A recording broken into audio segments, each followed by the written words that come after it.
অতীত থেকে শিক্ষা না নিয়ে বিরাট ভুল করছে বিএনপি, এবং বিএনপির এই ভুলে আবার 111 ঘটতে পারে। বিএনপি যে পথে হাঁটছে তাতে ঘটবে। দর্শক, বিএনপি একটা দল যারা বারবার ভুল করে এবং নিজেদের ভুলে নিজেরা সহ পুরো জাতি বিপদে পড়ে। আপনি জাস্ট একটু ইমাজিন করেন, হাসিনার ফেসিবাদের কবলে আমরা 15.5 বছর কেন পিষ্ট ছিলাম? বিএনপির ভুলে। কারণ এই যে জাতীয় নেতাদের ফাঁসি, গুম, খুন সবকিছু, এগুলোর সবকিছুর ভিত্তিপ্রস্তর স্থাপিত হয়েছে 111 সরকারের হাত ধরে। বাংলাদেশে যদি 111 না ঘটতো, তাহলে হাসিনার ফেসিবাদ, গুম, খুন, জাতীয় নেতাদের ফাঁসি কিছুই ঘটতো না। সবকিছু ঘটেছে 111 ঘটার কারণে। ভারত যুক্তরাষ্ট্র মিলে এইসব ঘটনা ঘটিয়েছে। এখন 111টা কেন ঘটেছে? বিএনপির ভুলে। বিএনপি ভুয়া ভোটার তালিকা তৈরি করেছিল। বিএনপি তত্ত্বাবধায়ক সরকারকে ধ্বংস করতে কে এম হাসানকে প্রধান বিচারপতি বানাতে বিচারপতিদের বয়স বাড়িয়েছিল। শেষ পর্যন্ত কে এম হাসানকেও প্রধান উপদেষ্টা বানানো গেল না, আর বিএনপির খারিজও পূরণ হলো না। 111 ঘটে গেছে। 111 এর যে ষড়যন্ত্র, সেটা রুখে দেওয়ার মতো মেরুদণ্ডওয়ালা কোনো রাষ্ট্রপতি বিএনপির ছিল না। এর আগেও বিএনপি সে মাগুরার উপনির্বাচনে ভয়াবহ কারচুপি করেছে, তত্ত্বাবধায়ক সরকার বিরোধিতা করেছে। তো বাংলাদেশের রাজনীতির সমস্ত সংকটের অন্যতম মূল হচ্ছে তত্ত্বাবধায়ক সরকার বিরোধিতা। তত্ত্বাবধায়ক সরকার হচ্ছে বাংলাদেশের রাজনীতির স্থিতিশীলতার একমাত্র উপাদান। সেই তত্ত্বাবধায়ক সরকারের প্রধান বিরোধী কিন্তু বিএনপি। পরে সুযোগে আওয়ামী লীগ খেয়ে দিয়েছে, কিন্তু শুরু থেকে 91 সালে তত্ত্বাবধায়ক সরকারের অধীনে নির্বাচন হয়েছে। 96-তে এসে বিএনপি বলছে তত্ত্বাবধায়ক সরকার খায় না, মাথায় দেয়। খালেদা জিয়া নিজে বলেছে। এটা তো মানুষ বুঝে না, এটা আবার কি? এরপরে তত্ত্বাবধায়ক সরকার ঠিকই মানতে বাধ্য হলো। পরবর্তীতে 2001 সালে ক্ষমতা এসে আবার তত্ত্বাবধায়ক সরকারকে বিকৃত করে দেওয়ার চেষ্টা করলো, এবং করেছে, যার ফলে 111। তো 111 কেন ঘটেছে? এখন 111 এর সাথে জড়িত যারা, তাদের বিচার করছে তারেক রহমান, তাদেরকে ধরছেন। ইটস ভেরি গুড, তারা অন্যায় করেছেন। কিন্তু 111 কার বলে হয়েছে? হাওয়া ভবনের কেলেঙ্কারি না থাকলে 111 এর বৈধতা পেত না। 111 সরকারকে কিন্তু মানুষ সমর্থন করেছিল প্রথম দিকে। কারণ কি? তারা অপরাধীদেরকে ধরছে, দুর্নীতিবাজদেরকে ধরছে, চাঁদাবাজদেরকে পেটাচ্ছে। কারণ হাওয়া ভবনের মাধ্যমে এগুলো সব হয়েছিল। তো ভুলটা ছিল বিএনপির, কিন্তু সেই ভুল থেকে বিএনপি শিক্ষা নিচ্ছে না। আমরা অতীতে যে ভুল করেছে, সমস্ত ভুলগুলো আবার রিপিট হতে দেখছি। এবং হাসিনার আমলে 111 ঘটার পর হাসিনার আমলেও বিএনপির ভুলের কারণেই আমরা 15.5 বছর ফেসিবাদের জাতাকলে পিষ্ট ছিলাম। কারণ 2013 সালের 5 মে হাসিনা পতন হয়ে যায়, কিন্তু বিএনপির বেইমানির কারণে পতন হয়নি। কারণ বিএনপি তখন ভেবেছিল যে হেফাজতের সাথে মিলে 5 মে রাতে আওয়ামী লীগ সরকারের পতন ঘটালে তখন বাংলাদেশে ইসলামী বিপ্লব হবে, তখন বিএনপির খাওয়া থাকবে না, এই ভয়ে। অথচ এটা কিছুই হতো না, কোনো ইসলামী বিপ্লব হতো না। একটা ইন্টারিম গভর্নমেন্ট ক্ষমতা নিত এবং তার একটা নির্বাচন দিত, নির্বাচনের মাধ্যমে 3 মাসের মধ্যে হয়তো বিএনপি ক্ষমতা আসতো, বিএনপি জামাত ক্ষমতা আসতো, আওয়ামী লীগও তখন নির্বাচনে থাকতো, হতো এটা। কিন্তু না, তারা বেশি বুঝছে যে ইসলামী বিপ্লব হয়ে যাবে, হেফাজতকে সহযোগিতা করেনি, বরং আওয়ামী লীগকে টিকিয়ে রেখেছে। শেষ পর্যন্ত আরো প্রায় 16 বছর, আরো 11 বছর হাসিনা আমাদেরকে শোষণ করেছে। খালেদা জিয়াকে এরপরে ধরেছে, ধ্বংস করেছে, হত্যা করেছে। এগুলো সব বিএনপির এই বেইমানির কারণে, ভুলের কারণে।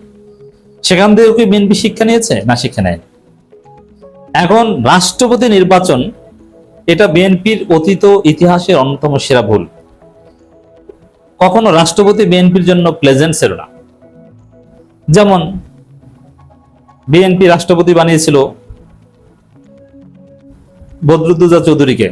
সে বদরুদ্দোজা চৌধুরীকে রেল লাইনের উপর থেকে তারা ধাওয়া করেছে, তার বাসায় হামলা করেছে, দফায় দফায় তাকে পেটানোর চেষ্টা করেছে। বি চৌধুরী কখনো হাফ প্যান্ট পরে সাংবাদিকদের ডেকেছে। কি বিভৎস একটা দৃশ্য ছিল। নিজেদের দলের প্রতিষ্ঠাতা, অন্যতম গুরুত্বপূর্ণ নেতা জিয়াউর রহমান, অন্যতম সহযোগী, মহামান্য রাষ্ট্রপতি, তাকে পিটায়। মানে রাষ্ট্রপতি পদটাই বিএনপির জন্য আনপ্লেজেন্ট। তারপরে বানালো ইয়াজউদ্দিন আহমেদকে, সেখানেও ভুল। ইয়াজউদ্দিন আহমেদ কি করলেন? 111 এর সাইন করেছেন তো তিনি। 111 সরকারের কায়েমটা তো তার হাত দিয়ে হয়েছে। পরে বিএনপি তাকে আর কোনোদিন অন করে না। এখনো অন করে না। তো রাষ্ট্রপতি পদটা এভাবেই বিএনপির জন্য আনপ্লেজেন্ট, এর মানে সঠিকভাবে চুজ করতে পারেনি, ভুল করেছে। এবার রাষ্ট্রপতি নির্বাচনের সময় এসেছে, এবার কি বিএনপি শিক্ষা নিচ্ছে ওর অতীতের ভুল থেকে? না, এখানে একটা ক্লু দিই, বিএনপির জন্য প্লেজেন্ট রাষ্ট্রপতি ছিল, কমফোর্টেবল, উপকারী, কন্ডিউসিভ রাষ্ট্রপতি ছিল আব্দুর রহমান বিশ্বাস, একজন রাজাকার, স্বাধীনতা বিরোধী। আব্দুর রহমান বিশ্বাস কি করেছিলেন এই প্রজন্মের অনেকে জানে না, আমি একটু মনে করে দিই। 1996 সালে একটা সেনা অভ্যুত্থান হচ্ছিল, যখন তত্ত্বাবধায়ক সরকারের দাবিতে জামাত আওয়ামী লীগ আন্দোলন করে, তখন তৎকালীন সেনাপ্রধান, বিএনপি অ্যাপয়েন্টেড সেনাপ্রধান লেফটেন্যান্ট জেনারেল নাসির, তিনি বিদ্রোহ করেছেন, তিনি সরাসরি সেনা অভ্যুত্থানের চেষ্টা করেছিলেন। এরপরে আব্দুর রহমান বিশ্বাস লেফটেন্যান্ট জেনারেল নাসির থেকে শুরু করে আরো অনেক অফিসারকে সরাসরি বরখাস্ত করেন, অথচ রাষ্ট্রপতির কিন্তু তেমন পাওয়ার ছিল না, তিনি বরখাস্ত করেছেন। সেই বরখাস্তের বিরুদ্ধে লেফটেন্যান্ট জেনারেল নাসির আবার পাল্টা প্রতিরোধ করেন, তিনি বলেন যে এই বরখাস্ত মানি না, অবৈধ আদেশ দিয়েছেন রাষ্ট্রপতি আব্দুর রহমান বিশ্বাস, রাজাকার, স্বাধীনতা বিরোধী। এরপর অথচ এই লেফটেন্যান্ট জেনারেল নাসিরকে কিন্তু বিএনপি সরকারই সেনাপ্রধান বানিয়েছিল। তারপরে অভ্যুত্থানের উদ্দেশ্যে ঘোষণা দিয়ে রওনা দিয়েছে ট্যাঙ্ক টুঙ্ক নিয়ে লেফটেন্যান্ট জেনারেল নাসির, পাল্টা আব্দুর রহমান বিশ্বাস জনগণকে এবং সেনা অফিসারদেরকে বলেছেন আপনারা এটা প্রতিরোধ করেন, এইটা অবৈধ।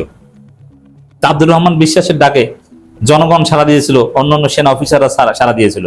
এরপর লেফটেন্যান্ট জেনারেল নাসির কিন্তু ধরাশায়ী হয়েছিলেন, তার পতন হয়েছিল এবং সেনা অভ্যুত্থান সফল হয়নি। এইটা ছিল বিএনপির জন্য ভালো রাষ্ট্রপতি, এবং তিনি কিন্তু ছিলেন আবার রাজাকার। সেই জন্য কেমন যেন বিএনপির জন্য যত উপকারী সব স্বাধীনতা বিরোধী। যেমন বিএনপির ইতিহাসে সবচেয়ে জনপ্রিয় নেতা যারা, সালাউদ্দিন কাদের চৌধুরী, জাদু মিয়া, আব্দুর রহমান বিশ্বাস, এরা সবাই রাজাকার। তো দর্শক, এখন কি করবে? রাজাকার কাউকে বানাবে? এটাও সম্ভব না।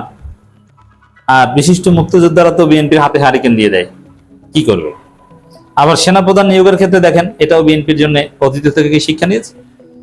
এই যে দলীয়করণ, এটা বিএনপির জন্য বুমেরাং হয়। এর জন্য নীতি নৈতিকতার উপর থাকাটাই বিএনপির জন্য সেফ।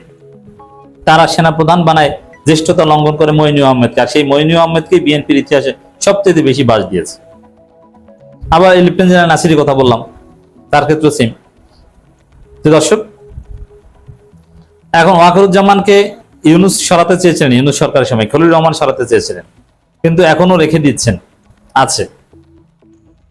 মানে ওয়াকারের উপর এখন ভরসা করছে বিএনপি, যদি মনে মনে ভয় পাচ্ছে, কিন্তু ওয়াকার যদি কিছু করে দেয়, তো বিএনপি যাকে পেলে পুষে রাখে সেই বিএনপির ক্ষতি করে।